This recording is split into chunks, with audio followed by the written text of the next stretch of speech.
नमस्कार। आज मैं फिर उपस्थित हूँ पंचतंत्र की एक और कहानी के साथ। पंचतंत्र की कहानियाँ ना सिर्फ रोचक होती हैं बल्कि उनमें जीवन के महत्वपूर्ण उपदेश और नीतियों का भी संदेश होता है। यह कहानियाँ हर उम्र के लोगों के लिए प्रभावित करने वाली होती हैं। मैं आपकी इस ज्ञान और कथा यात्रा में पूरी तरह से सहयोगी बनने के लिए तत्पर हूँ। तो चलिए सुनते हैं पंचतंत्र की अगली कहानी, दुष्ट सर्प और कौवे की कहानी। एक जंगल में एक बहुत पुराना बरगद का पेड़ था। उस पेड़ पर घोंसला बनाकर एक कौवा कौवी का जोड़ा रहता था। उसी पेड़ के खोखले तने में कहीं से आकर एक दुष्ट सर्प रहने लगा।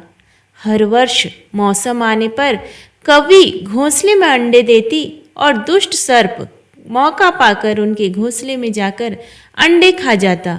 एक बार जब कौवा व कौवी जल्दी भोजन पाकर शीघ्र ही घर लौटे तो उन्होंने उस दुष्ट सर्प को अपने घोंसले में रखे अंडों पर झपटते देखा। अंडे खाकर सर्प चला गया और कौवे ने कौवी को ढांढस बंधाया। प्रिय, हिम्मत रखो, अब हमें शत्रु का पता चल गया है, कुछ उपाय भी सोच लेंगे। कौवे ने काफ़ी सोचा विचारा और पहले वाले घोंसले को छोड़ उससे काफ़ी ऊपर टहनी पर घोंसला बनाया और कौवी से कहा, यहाँ हमारे अंडे सुरक्षित रहेंगे। हमारा घोंसला पेड़ की चोटी के किनारे निकट है और ऊपर आसमान में चील मंडराती रहती है। चील सांप की बैरी है। दुष्ट सर्प यहाँ तक आने का साहस नहीं कर पाएगा। कौवे की बात मानकर कौवी ने नए घोंसले में अंडे दिए जिसमें अंडे सुरक्षित रहे और उनमें से बच्चे भी निकल आए। उधर सर्प उनका घोंसला खाली देखकर यह समझा कि उसके डर से कौवा कौवी शायद वहां से चले गए हैं, पर दुष्ट सर्प टोह लेता रहता था।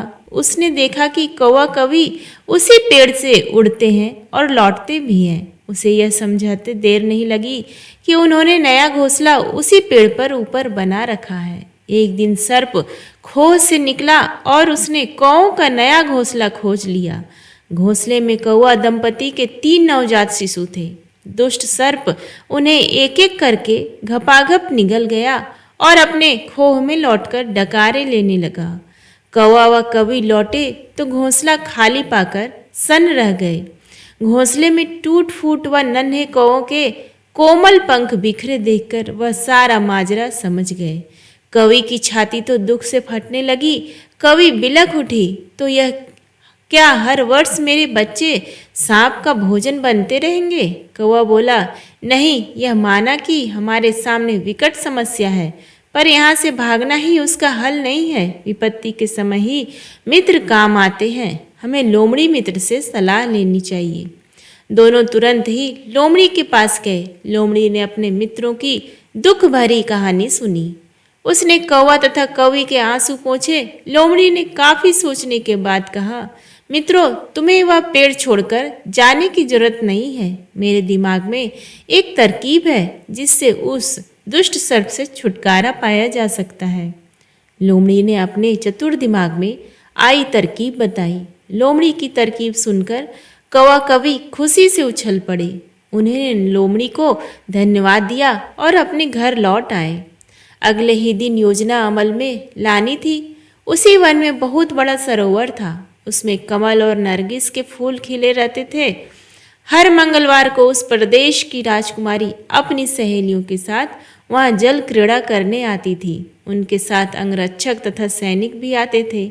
इस बार राजकुमारी आई और सरोवर में स्नान करने जल में उतरी तो योजना के अनुसार कौवा उड़ता हुआ वहां आया। उसने सरोवर तट पर राजकुमारी तथा उसकी सहेलियों द्वारा उतार कर रखे गए कपड़ों व आभूषणों पर नजर डाली। कपड़े के ऊपर राजकुमारी का प्रिय हीरे व मोतियों का विलक्षण हार रखा था।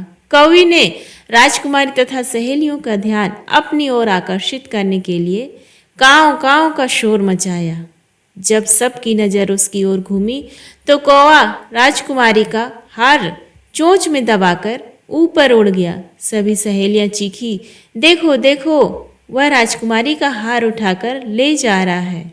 सैनिकों ने ऊपर देखा तो सचमुच एक कौआ हार लेकर धीरे धीरे उड़ता जा रहा था। सैनिक उसी दिशा में दौड़ने लगे। कौआ सैनिकों को अपने पीछे लगाकर धीरे धीरे उड़ता हुआ उसी पेड़ की ओर ले गया।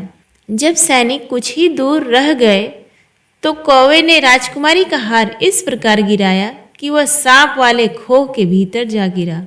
सैनिक दौड़कर खोह के पास पहुंचे। उनके सरदार ने खोह के भीतर झांका। उसने वहां हार और उसके पास में ही एक काले सर्प को कुंडली मारे देखा। वह चिल्लाया, पीछे हटो, अंदर एक नाग है। सरदार ने खोह के भीतर भाला मारा। सर्प घायल हुआ और फुफकारता हुआ बाहर निकला। जैसे ही वह बाहर आया, सैनिकों ने भालों से उसके टुकड़े टुकड़े कर डाले।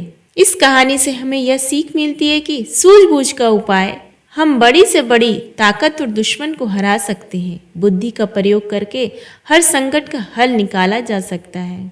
दोस्तों, आपको आज की ये कहानी कैसी लगी? कृपया करके कमेंट बॉक्स में अवश्य ही बताएं। धन्यवाद।